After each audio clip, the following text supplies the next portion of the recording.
ආයිබෝවන් අද දවසේ හොඳම පුවත් ගැන පැත්ත කියත් ඇත්ත කියන හිරු රාත්‍රී 9:30 ප්‍රධාන ප්‍රවෘත්ති ප්‍රකාශය සමගින් ඔබ හමු වන මම මලින්ද තිරිමාන්න. මම තිලිනි නදීෂා රණසිංහ. ප්‍රථමයෙන් ප්‍රධාන ප්‍රවෘත්ති සිරස්තල.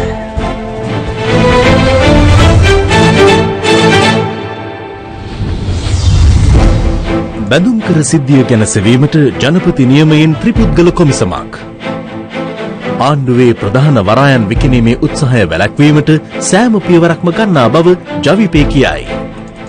ඇතැමුන් ක්‍රීඩා පරිපාලනයට පැමිණෙන්නේ ක්‍රීඩාවට ඇති ආදරය නිසා නොවන බවට ඇමති අර්ජුනගෙන් චෝදනා.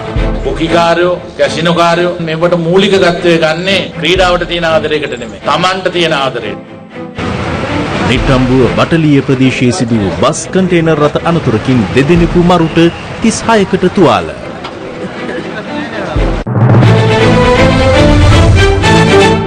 නුවර ප්‍රධාන මාර්ගයේ නිට්ටම්බුව බටලිය ප්‍රදේශයේදී ලංගම බස් රථයක් සහ කන්ටේනර් රථයක් අද අලුයම එකිනෙක ගැටීමෙන් පුද්ගලයන් දෙදෙනෙකු මිය ගොස් 36 දෙනෙකු තුවාල ලැබුවා. පොලිසිය සැක කරන්නේ කන්ටේනර් රථයේ රියදුරට නින්ද යාම මෙම අනතුරට හේතු වන්නට ඇති බවටයි. කොළඹ නුවර ප්‍රධාන මාර්ගයේ නිට්ටම්බුව බටලිය ප්‍රදේශයේදී මෙම අනතුර සිදු වුණේ අද අලුයම 5:25ට පමණ. පොලිසිය පැවසුවේ කොළඹ සිට අනුරාධපුරයේ බලා ගමන්ගත් ලංකා ගමනාගමන මණ්ඩලයට අයත් බස් රථයක නුවර සිට කොළඹ බලා ධාවනය වූ පිටිපටවාගත් කන්ටේනර් රථයේ ගැටී ඇති බවයි. ඉදිරියෙන් එන කන්ටේනර් රථයේ ගැටීම වළක්වා ගැනීමට බස් රථයේ රියදුරා බස් රථයේ මාර්ගයේ පසකට ධාවනය කළ බව සිදිය දුටුවන් පැවසුවා. නමුත් ප්‍රතිවිරුද්ධ දෙසින් පැමිණි කන්ටේනරය බස් රථයේ දකුණු පස වැදී පෙරළී ගොස් තිබෙනවා.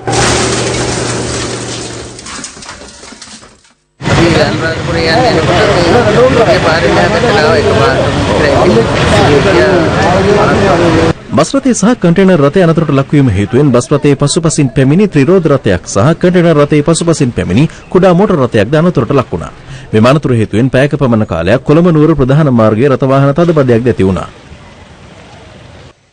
අනතුරින් තුවාල ලැබූ 38 දෙනෙක් ප්‍රතිකාර සඳහා වතු පිටිවල රෝහලට ඇතුළත් කර ඇති අතර එහිදී දෙදෙනෙකු ජීවිතක්ෂයට පත්ව තිබෙනවා. පොලිසිය පැවසුවේ මියගිය අය අතර කන්ටේනර් රථයේ රියදුරාද වන අතර ඔහු හිඟුරක්ගොඩ ප්‍රදේශයේ පදිංචි 37 හැවිරිදි පුද්ගලෙක් බවයි. වයස අවුරුදු 60ක් පමණ වන කාන්තාවක්ද මෙම අනතුරින් මිය ගොස් ඇති අතර ඇයගේ අනන්‍යතාව මෙතෙක් තහවුරු කරගෙන නොමැති බව පොලිසිය සඳහන් කළා. බරපතල තත්ත්වයේ පසු වූ මගීන් සිව් දෙනෙක් ඇතුළත් කර ඇත්තේ වතුපිටිවල රෝහලේ දෙඩිසත්කාර ඒකකයටයි. එම රෝහලේ අධ්‍යක්ෂ වෛද්‍ය සිසිර විජේසුන්දර මහතා පැවසුවේ ඒ අය අතර මෙහෙණින් වහන්සේ නමක්ද සිටින බවයි. සෑහෙන එමින් ආවේ බස් එකේ පිටිපස්ස දොර ගාතම මම හිටියේ මමයි මගේ නෝනයි. බස් එකේ එමින් ඇවිල්ලා උතන වංගු ගන්නකොටම බස් එක පුළුවන් තරම් අයින් කරනවා තේරුණා. ඒකම දරාස් ගාලා සද්දයක් ඇහුණා. එනෝන බස් එක ඇලවුණා. මම හිටියේ දකුණු සීට් එකේ. අපි ඔක්කොම මේ පැත්ත සීට් එකට විසි වුණා. ඊට පස්සේ මීට පිටිපස්සෙන් පල්ලෙන් බෑලා එළියට ආවා. ඒකේ ගලනවා දැක්කේ එතකොට. පොලිසිය සැක කරන්නේ කන්ටේනර් රථයේ රියදුරට නින්ද යාම නිසා මෙම අනතුර සිදුවන්නට ඇති බවටයි.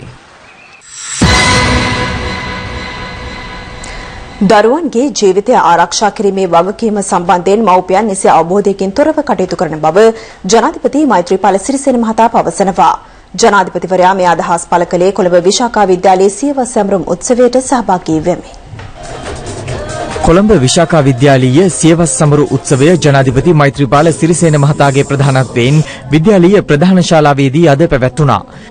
එහිදී විද්‍යාලයේ සියවස් සමරුව වෙනුවෙන් නිකුත් කරන ලද රුපියල් 2000ක වටිනාකමකින් යුත් සමරු කාසිය මහ බැංකු අධිපති ආචාර්ය ඉන්ද්‍රජිත් කුමාරස්වාමී මහතා විසින් ජනාධිපතිවරයා වෙත පිරිනැමුවා.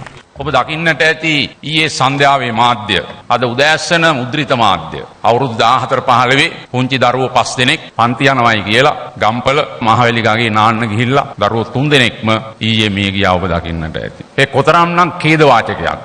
දරුවාගේ සුන්දර ජීවිතය සෑම විටම ආරක්ෂා කිරීමෙන් අද බොහෝ විට බැහැරව සිටින්නේ පාසලේ ගුරු භාවතුන් නොව ඒ වගකීම පිළිබඳව නිසි අවබෝධයකින් කටයුතු නොකරන දෙමව්පියන් කියා මට පෙනී යන්නේ. විද්‍යාලයේ සියවස් සමරු මුද්දරය නිකුත් කිරීමේදී මතු වූ ගැටලුවක් සම්බන්ධයෙන්ද ජනාධිපතිවරයා මෙහිදී පැහැදිලි කළා. විදුහල්පතිතුමිය පහුගිය දවසක මට දුරකථනයෙන් කතා කරලා කිව්වා මුද්දරයක් නිකුත් කරන්න තියෙනවා සියවසට. නමුත් ප්‍රශ්නයක් තිබෙනවා තැපැල් දෙපාර්තමේන්තුවේ කියලා හිටන්. මම තැපැල්පතිතුමාට කතා කළා. තැපැල්පතිතුමා කිව්වේ සර් හුඟක් පාසල්වල ලංකාවේ සියවස එනවා. ඒ නිසා මුද්දර නිකුත් කළා ඉවරයක් නැහැ. ඒ නිසා අපි තීරණයක් ගත්තා සියවස මුද්දර පාසල් වලට නිකුත් නොකරන්න.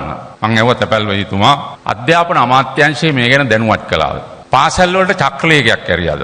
තැපැල්පතිතුමා කිව්වා එහෙම එකක් නම් ඇරියේ නැහැ කියලා හිතා. මම එතනින් තමයි රින්ගුවේ මේ මුද්දරේ නිකුත් කරන්න ඊට පස්සේ මම තැපැල්පතිතුමාට කිව්වා වැරද්දක් වෙලා තියෙන අපේ පැත්තෙන් අධ්‍යාපන අමාත්‍යාංශයට දැනුම් දෙන්න, පාසල් වලට චක්‍රලේඛයක් නිකුත් කරන්න, ප්‍රකාශයක් නිකුත් කරන්න. අහවල් දිනෙන් පසු අපි පාසල් වලට සියවස් මුද්දර නිකුත් කරන්නේ නැහැ කියලා. සියවස් සමරු මුද්දර නිකුත් කරන අවසන් පාසල විසාකා විදියටයි තැපැල් දෙපාර්තමේන්තුවේ ලියවෙන්නේ කියලා මම විශ්වාස කරනවා. ශ්‍රී ලංකා මහ බැංකුවේ බැඳුම් කර සිද්ධියට අදාළව ත්‍රිපුද්ගල ජනාධිපති කොමිසමක් පත් කිරීමට ජනාධිපති මෛත්‍රීපාල සිරිසේන මහතා තීරණය කර තිබෙනවා. ජනාධිපති මාධ්‍යංශය පැවසුවේ බැඳුම් කර සිද්ධියට අදාළව නැගී ඇති චෝදනා සම්බන්ධයෙන් විමර්ශන හා පරීක්ෂණ සිදු කර ඊට අදාළ නීතිමය ක්‍රියාමාර්ග ගැනීම සඳහා මෙම කොමිසම පත් කිරීමට ජනාධිපතිවරයා නීතිපතිවරයාට උපදෙස් ලබා දී ඇති බවයි. දවසේ පුවත බැඳුම් කර ගනුදෙනුව පිළිබඳ පරීක්ෂණ කෙරෙන ත්‍රිපුද්ගල ජනාධිපති කොමිෂන් සභාව ශ්‍රේෂ්ඨාධිකරණ විනිසුරුවරයෙක්, මහාධිකරණ විනිසුරුවරයෙක් සහ විගණන කටයුතු පිළිබඳ විශේෂඥවරයෙකුගෙන් සමන්විත වනු ඇති. ඊට අදාළ ගැසට් නිවේදනය මේ සතිය තුළ නිකුත් කිරීමට නියමිතයි. එම කොමිෂන් සභාවේ නිර්දේශ සහිත වාර්තාව තෙමසක් ඇතුළත සම්පූර්ණ කර අවසන් කළ යුතු බවද ජනාධිපති මාධ්‍යංශය නිකුත් කළ නිවේදනයේ සඳහන්. මේ අතර බැඳුම් කර ගනුදෙනුව සම්බන්ධයෙන් ජනාධිපති කොමිසමක් පත් කිරීමට ගෙන ඇති තීරණය පිළිබඳව අද පැවති ප්‍රවෘත්ති සාකච්ඡාවලදී අදහස් පළ වුණා. අර්ජුන මහේන්ද්‍රන් මහතාට, අර්ජුන ඇලෝසියස් මහතාට අපරාධ චෝදනා ගොනු කිරීමට ප්‍රමාණවත් සාක්ෂි නීතිපතිවරයා හමු වී තිබෙනවා. විගණකාධිපතිවරයා හොඳ විමර්ශනයක් කරා. ඒකේ පැහැදිලි ගත යුතු තැන් වලට අදාළ සාක්ෂි සටහන් කර ගැනීම කෝප් කමිටුව විසින් කරලා තියෙනවා. දැන් තිබෙන්නේ මේ ලැබී තිබෙන තොරතුරු පදනම් කරගෙන නඩු ගොනු කිරීම මිසක් විවිධ කොමිෂන් පත් කරමින් තවත් කල්මැරීම නෙවෙයි. චුදිතයන්ව රැක ගැනීමට කල්මැරීමේ උපායක් විදියටයි අපි නම් මේ කොමිසම දකින්නේ. අවංකව මේ වරද ගැන තොරතුරු සෙවීමට අවශ්‍ය නැවු කළ යුත්තේ කොමිසම් පත් කිරීමට කලින් මහ බැංකුව අගමැතිතුමාගේ ඉවත් කර ජනාධිපතිතුමා යටතට හෝ වෙනත් අමාත්‍යවරයෙක් යටතට ගැනීම. හැබැයි ඒක නොකර මේ කරන විමර්ශන කොමිෂන් සභා මේ සියල්ලම හුදු රංගපෑම් මිස අවංක උත්සාහයන් නොවන බවයි අපේ විශ්වාසය.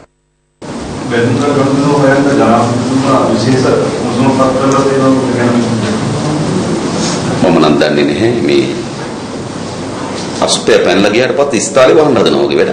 දැන් මෙතන වාර්තාව තිබෙනවා. වාර්තා පාර්ලිමේන්තු විවාදයට ගන්න තිබෙනවා. ගනුදෙනු සිද්ධ වෙලා දැන් ගිය අවුරුද්දේ 2015 පෙබරවාරි මාසේ. දැන් අවුරුද්දයකට ආසන්න කාලයක් ගත වෙමින් තිබෙනවා. මම ජනාධිපතිවරයා පළමු කළ යුතු තිබුණු වැඩේ තමයි මේකට ජනාධිපති කොමිසම ගත්තාම මේ ගනුදෙනු හොයන්නේ. පමා වෙලා දුන්නා. එතුමයි මුස්වායක් දානවා. ඒ උත්සාහය හොඳයි. පමා වෙලා. ඒක දැන් පමයි කියලා තමයි අපිට හිතෙන්නේ. 2015 පෙබරවාරි 27 වන දින සිදු කළ බැඳුම් කර නිකුතුවේදී අක්‍රමිකතාවක් සිදුව ඇති බවට පසුගිය කාලයේ පුරාම දේශපාලන වේදිකාවේ දිගින් දිගටම කතාබහට ලක් වුණා. අග්‍රාමාත්‍යවරයා විසින් අදාළ සිද්ධිය පිළිබඳ විමර්ශන කිරීම සඳහා ත්‍රිපුද්ගල කමිටුවක් පත් කළේ 2015 මැයි මාසයේදී. සිද්ධිය සම්බන්ධයෙන් විගණකාධිපතිවරයා විසින් විගණන වාර්තාවක් ඉදිරිපත් කළ අතර එහි දැක්වුණේ බැඳුම් කර නිකුතුවේදී රජයට සිදුව ඇති රුපියල් බිලියන 1.6ක අවාසියක් වළක්වා ගැනීමට කටයුතු කර නොමැති බවයි. බැඳුම් කර නිකුතුව පිළිබඳ නිකුත් කළ විගණන වාර්තාව පදනම් කර ගනිමින් කෝප් කමිටුව විශේෂ විමර්ශනයක් සිදු කළ අතර එහි වාර්තාව ඔක්තෝබර් 28 වනදා පාර්ලිමේන්තුවට ඉදිරිපත් කෙරුණා. එම වාර්තාව පිළිබඳ විවාදයේ හිට පාර්ලිමේන්තුවේදී පැවැත්වීමට නියමිතයි. මේ අතර ජනාධිපතිවරයා වෙත ලිපියක් යොමු කරන දූෂණ විරෝධී පෙරමුණ පෙන්වා දෙන්නේ මතභේදකාරී බැඳුම් කර සිද්ධියට චෝදනා එල්ල වී සිටින මහ බැංකුවේ හිටපු අධිපති අර්ජුන් මහේන්ද්‍රන් මහතා මුදල් අමාත්‍යාංශයේ මහ බැංකුව උපදේශක ලෙස මේ වන විටත් කටයුතු කරමින් සිටින බවයි. මුදල් අමාත්‍යවරයා විසින් සතියේ අඟහරුවාදා සහ බ්‍රහස්පතින්දා දිනවල මහ බැංකුව අධිපති අමාත්‍යාංශ ලේකම් සහ ආර් පාස්කර ලිංගම යන මහතුරුන් සමග පවත්වන රැස්වීමට අර්ජුන් මහේන්ද්‍රන් මහතා සහභාගී වන බවත් ඔහු ශ්‍රී ලංකා මූල්‍ය මණ්ඩලය විසින් ගත යුතු තීන්දුව සහ තීරණ සම්බන්ධයෙන් උපදෙස් ලබා දෙන බවත් එම ලිපියේ වැඩිදුරටත් සඳහන්. මහ බැංකුවේ හිටපු අධිපති අර්ජුන් මහේන්ද්‍රන් මහතා මුදල් අමාත්‍යාංශයේ උපදේශකවරයෙකු ලෙස මහා භාණ්ඩාගාරය සමග ගනුදෙනු කිරීම නවතා දැමීම කෙරෙහි අවධානය යොමු කරන ලෙස දූෂණ විරෝධී පෙරමුණ අදාළ ලිපිය මගින් ජනාධිපතිවරයාගෙන් ඉල්ලා සිටිනවා. දවසේ පුවත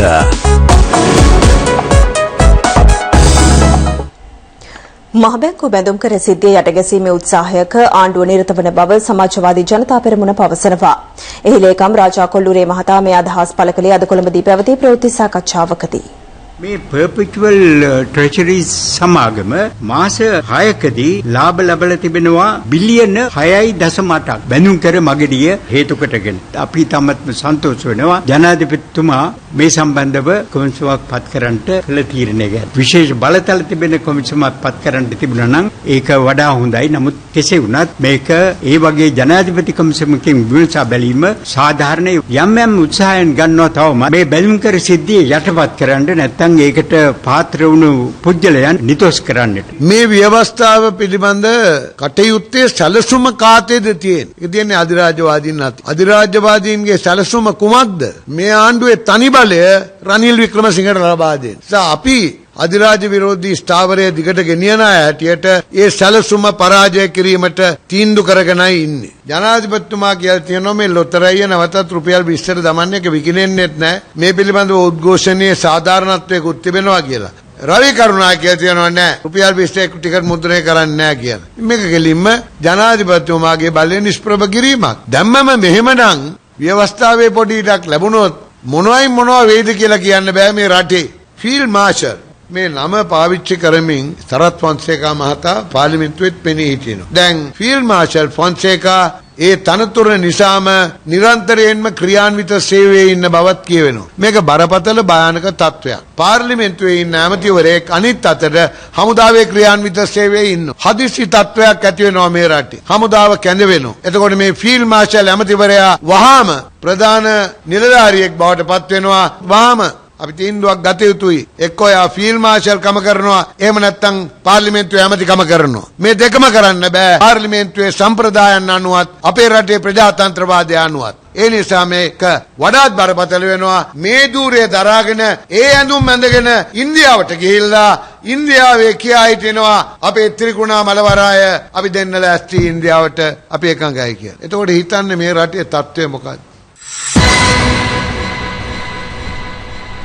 ශ්‍රී ලංකා නිදහස් පක්ෂයේ ජාතික ආණ්ඩුවේ සිටින තාක් ඔවුන් සමග එක්ව වැඩ කිරීමට හැකියාවක් නොමැති බව හිටපු ජනාධිපති පාර්ලිමේන්තු මන්ත්‍රී මහින්ද රාජපක්ෂ මහතා පවසනවා.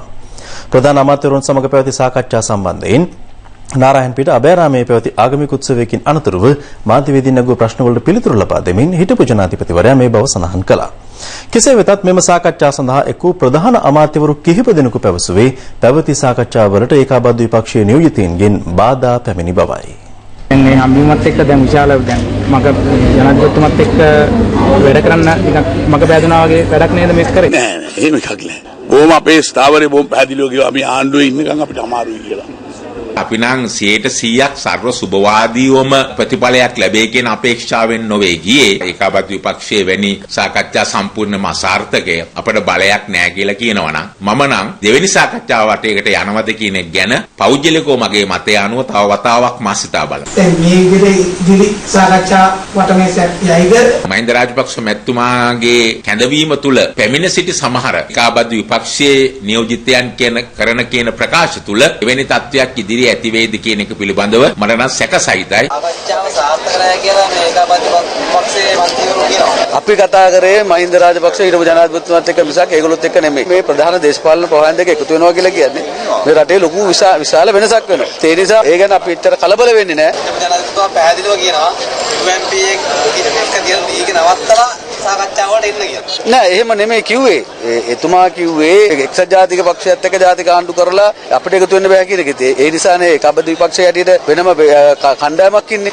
ඒක බාධාවක් නෑ අපි කරපු සාකච්ඡාවට. සමහර අය කැමතුනේත් නෑ මහින්ද මහත්තයා ළඟට යන්න. මොකද බණී කියලා. මම කියන්නේ එතුමා එහෙම බයින්න විදියක් නෑ. මොකද මේ මායමතුරු අධ්‍යනාතරන් එතුමා හම්බ වෙන්න සුසු කණ්ඩායමක් මං හිතන්නේ පක්ෂේ ඉන්නවා කියලා. දැන් මේ 27 වෙනිදා පක්ෂයේ දෙකට කරගෙන පෙරලියක අරමුම කියලා නුගේගොඩ රැලියක් කරන්න හදන. ඒ වගේම හිටපු ජනාධිපතිතුමා එනවා නම් එතුමාගේ නම විකුණලා සෙනග ගේන්නත් පුළුවන්. හැබැයි දැන් එතුමා තේරුම් ගන්න තිබෙනවා රටේ නව දේශපාලන තත්ත්වය මොකක්ද කියලා. අපේ මහමැතිවරු ගිහිල්ලා මහින්ද රාජපක්ෂ ජනාධිපතිතුමා මුණ ගැහුණා. පක්ෂයේ කඩන එකේ අවශ්‍ය පැහැදිලි කරලා දුන්නා අපේ මහමැතිවරු. එතුමා ඒක තේරුම් ගන්න තිබෙනවා. හැබැයි එතුමාට තීන්දුව ගන්න අවස්ථාවාදී සමහර දේශපාලඥයින් ඉඩ දෙන්නේ නැහැ. ඉතින් ඒ සාකච්ඡා පිළිබඳව මට ලැබෙන වාර්තා අනුව ඉතින් එකඟතාවයකින් තොරව තමයි අවසන් වෙලා තියෙන්නේ. ඊටම ජනාධිපතිතුමා සමග ඉඳපු පිරිස් පරාදේ වුණත් බාර ගන්න කැමැත්තෙන් පක්ෂ කඩනවා කියන මතේ ඉඳපු දෙතුන් දෙනෙක් හිටියයි කියන ආරංචිය තමයි මට ලැබෙන්නේ. හැබැයි ඊටපු ජනාධිපතිතුමා ඒ වගේ උත්තරයක් නොදීපු බවත් වාර්තා වෙනවා. ඉතින් අපි හිතනවා එතුමා තවදුරටත් කල්පනා කරලා මේ ශ්‍රී ලංකා නිදහස් පක්ෂය ආරක්ෂා කරගෙන ඊළඟ ජයග්‍රහණ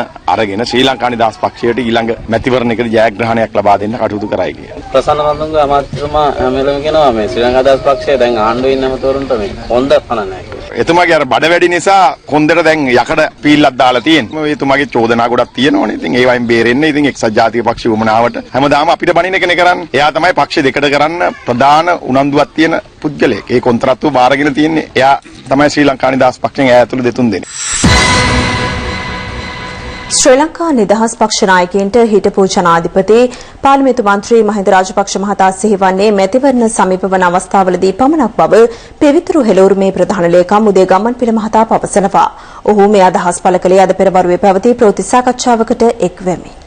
ශ්‍රී ලංකාවේ නායකයන්ට මහින්ද මහත්තයා මතක් වෙන්නේ මැතිවරණ සමීප වුණාම. චාටු බස් කියලා මහින්ද මහත්තයාව ප්‍රදර්ශනය කරලා ඡන්ද ටික අරගෙන ඊට පස්සේ මහින්ද මහත්තයාට තාම නින්දිත අයුරින් බැනවැදීම තමයි පහුගිය කාලේ ශ්‍රී ලංකා නිදහස් පක්ෂ නායකයන් විසින් සිදු කළේ. පුංචි ඡන්දේ අපි සමගි වෙලා තරම් කළොත් මහින්ද මැතිතුමාගේ සරණෙන් සන්දාන ජයග්‍රහණය කරાવી. ඊට පස්සේ අර ජාතික ලැයිස්තුවට සිදු වුණු දේ නැවත සිදුවීමේ අවදානමක් තිබෙනවා. පුංචි ඡන්දෙදී නගර සභාවල ප්‍රාදේශ සභාවල දිනන පැත්තට ප්‍රසාද මන්ත්‍රී ධූර දෙකක් ලැබෙනවා. එතකොට අපි ජයග්‍රහණය කරාට පස්සේ ජාතික ලැයිස්තුවෙන් කළා වගේම පෙරදුණු දෙන්නේ ප්‍රසාද මන්ත්‍රී ධූර වලින් සභාවට ගෙනල්ලා සභාපති උපසභාපති නගරාධිපති නියෝජ්‍ය නගරාධිපති තනතුරු ඒ අයට ලබා දීමේ අවදානමක් තිබෙනවා. ඒ නිසා රෑ වැටුණු වලේ දවල් වැටෙන්න නම් අපි නම් සූදානම් නැහැ. අගමැතිතුමාගේ රට විකිණීමේ වැඩපිළිවෙලට ජනාධිපතිතුමා ඇත්තටම විරුද්ධ නම් අපිට අලුත් සංධානයක් බිහි කරන්න පුළුවන්. ඒ සංධානේ මේ වෙච්ච වැරද්ද නොවෙන්න තත්ත්වය හදන්න පුළුවන්. ඔන්න අලුත් සංධානයේ ඉඩ තියෙනවා. ජනාධිපති අගමැති බැරල් එකකට බස්සලා ඉන වෙනකන් කොන්ක්‍රීට් දාලා ගියේ CIA රෝ කියන සංවිධාන දෙක.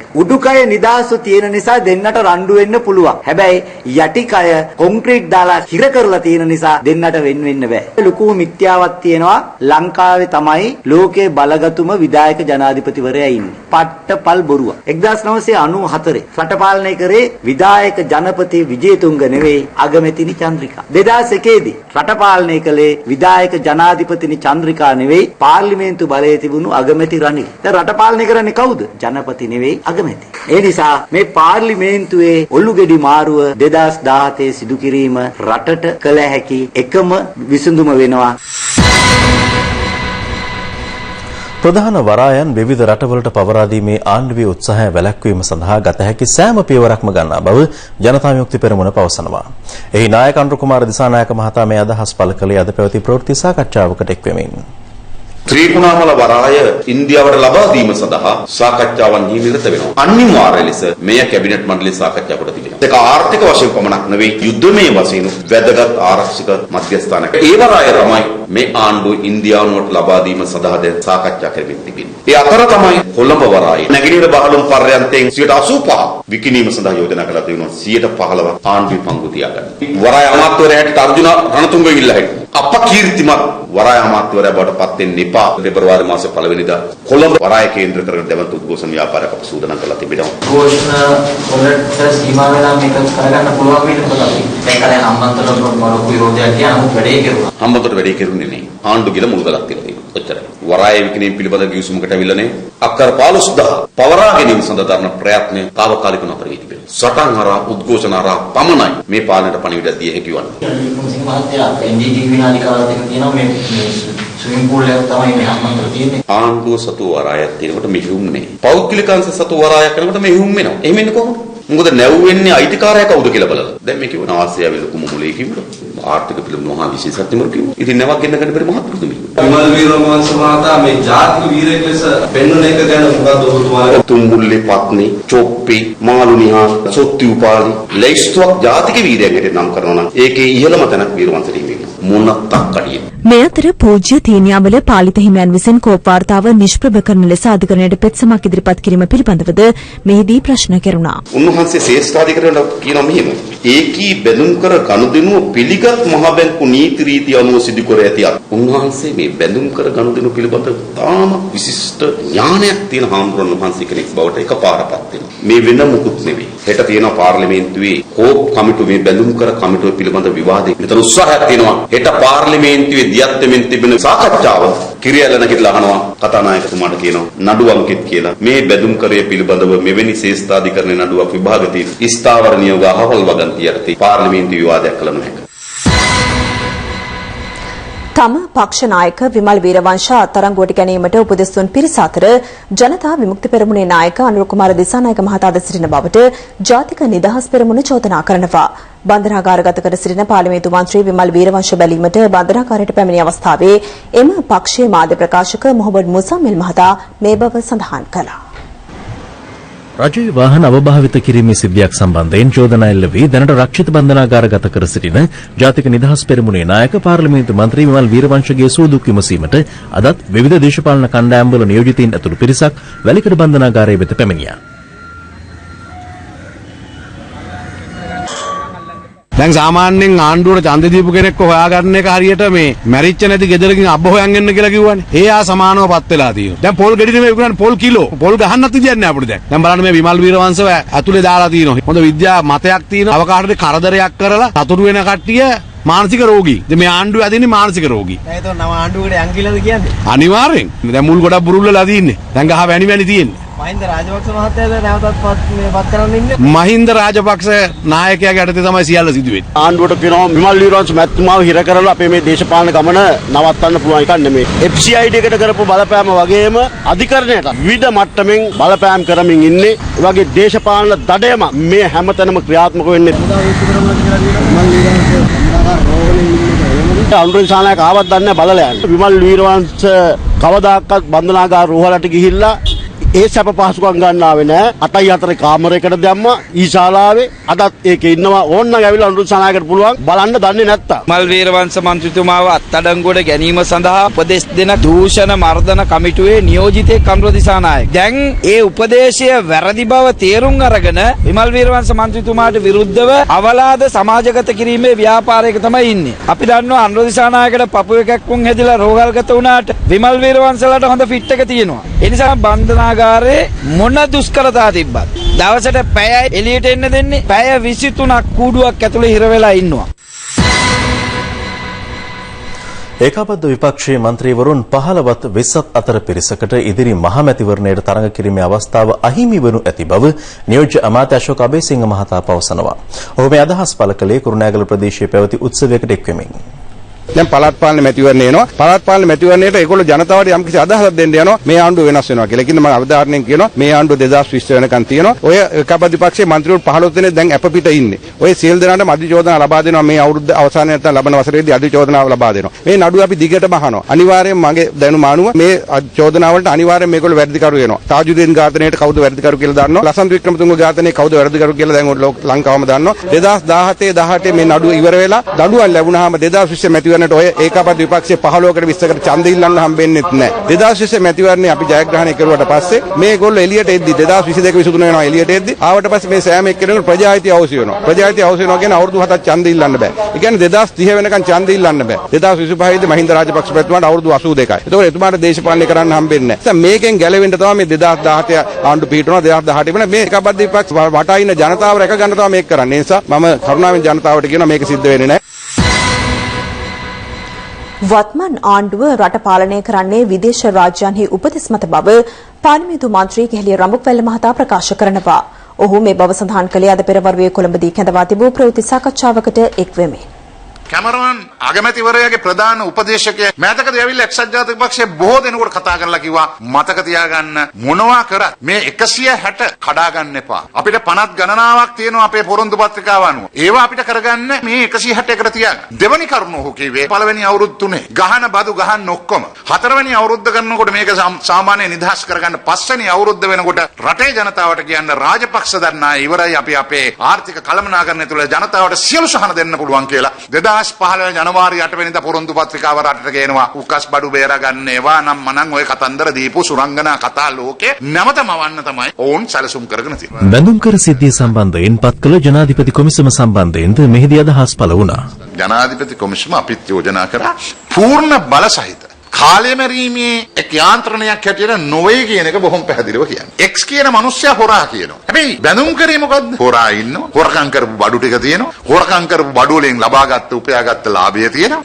ලාභය විසින් පාවිච්චි කරන වැඩ කටයුතු ටික පේන්න තියෙනවා. පළවෙනි මාස 6 ඇතුළත කෝටි 5200ක ලාභ ලැබුවයි කියන එක ස්ථාවර වෙලා තියෙනවා. හොරු බඩු භාණ්ඩ හොර භාණ්ඩ සියල්ල එකට තියෙන තැනක කල්මැරීම සමයි මම පුදුම වෙනවා. ඉන්ද්‍රජිත් කුමාරස්වාමි වගේ මේ රටේ පිළිගත්ත ඒ ක්ෂේත්‍රයේ සම්බන්ධ වෙන්න ප්‍රවීණයෙක් හැටියට පර්පචුවල් ට්‍රෙෂර්ස් වලට ලියවණක් කරලා තියෙනවා අද වෙනකම්. එහෙම නැත්නම් ප්‍රාථමික ගනුදෙනුකරුවෙක් හැටියට తాවකාලිකව අත්විචවීමක් කරලා තියෙනවා. කරන්න බෑ. ඒකාබද්ධ විපක්ෂයේ නුගේගොඩදී සංවිධානය කරන රැළිය සම්බන්ධයෙන් මාධ්‍යවේදීන් ප්‍රශ්න කළා. ඔබතුමාලත් එක නැගිටින්නේ කවුද? මැති ලක්ෂ සංඛ්‍යාත ගණනාවක් නැගිටිනවා. නෑ ආණ්ඩුවේ මැති අමාත්‍යවරු කවුද නැගිටින්නේ ඔබතුමාලත් එක්ක 27 වෙනිදා? නියත වශයෙන්ම 51 දෙනෙක් ඉන්නවා. 51 කියන්නේ ඔබතුමාලගේ 51. මම කියන්නේ නියත වශයෙන්ම 51ක් ඉන්නවා. නෑ මං අහන්නේ ආණ්ඩුවෙන් එකතු වෙන තිරසක් කරන ඔබතුමාලට. ආ ඔය ඉතින් එහෙම මෙහෙමනේ වැඩේ. 27 අපස 8ට විතර ඔය ප්‍රශ්නේ මගෙන් අහන්නකෝ. මොකද ප්‍රශ්නේ තියෙන්නේ 2015 මුළු කුමන්ත්‍රණයේම සාර්ථකත්වය මොකක්ද? කාලය දේශීය දීපේ ඉතා වැදගත්. නිසා විශේෂයෙන්ම මේ අපි ලෑස්ති වෙන පෙරලිය ගැන ඒ අවස්ථාවේදී උචිත පරිදි තමුන්නාසලාට දැනගන්න. ට්‍රස්ට් බැංකුව හඳුන්වා දෙන